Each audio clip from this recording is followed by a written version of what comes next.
Gubernur DKI Jakarta Anies Baswedan telah menganjurkan agar para karyawan bekerja di rumah yang merupakan bagian dari social distancing. Namun nyatanya beberapa karyawan masih bekerja di kantor, bahkan masih banyak karyawan yang menggunakan moda transportasi umum. Sejak diberlakukannya social distancing atau jaga jarak di Jakarta, beberapa tempat umum nampak sepi aktivitas. Namun masih ada beberapa pekerja yang menggunakan fasilitas umum menuju ke kantor mereka. Padahal Gubernur DKI Jakarta telah mengimbau agar perusahaan memberikan kebijakan karyawan bekerja di rumah.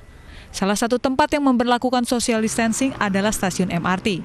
Terlihat aktivitas di stasiun sepi pengunjung, tidak seperti biasanya. Hanya beberapa pengunjung yang terlihat memasuki area stasiun. Selain MRT yang memberlakukan social distancing, komuter lain juga ikut memberlakukan social distancing untuk mencegah penyebaran COVID-19. Salah satunya dengan pembatasan jumlah penumpang dalam satu gerbong. Pembatasan ini sempat membuat penumpukan penumpang di beberapa stasiun. Namun satu hari setelahnya terdapat penurunan jumlah penumpang. Komuter lain mengalami penurunan penumpang sebanyak 60%. Ini adalah imbas dari banyaknya pengguna moda transportasi komuter lain yang bekerja di rumah. Dan untuk menjaga agar ibu kota tetap kondusif selama masa social distancing, petugas gabungan TNI, Polri, dan Satpol PP menggelar patroli malam di beberapa wilayah di Jakarta. Sejumlah orang yang masih berkumpul dan berada di luar rumah pun dibubarkan dan diminta segera kembali pulang ke rumah. Sementara Komisi Nasional Hak Asasi Manusia menegaskan, pembubaran paksa kegiatan keramaian selama penerapan social distancing bukanlah suatu pelanggaran HAM. Melanggar hak asasi manusia.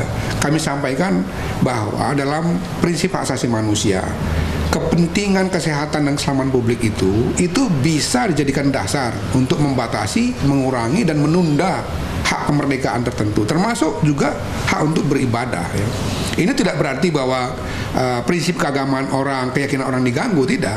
Itu forum internum, atau keyakinan privat itu tidak akan dikurangi.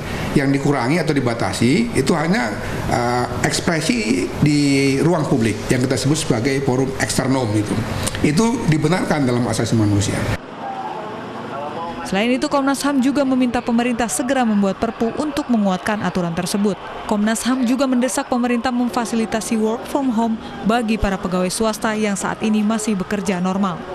Tentunya dengan jaminan tidak adanya ancaman pemutusan hubungan kerja.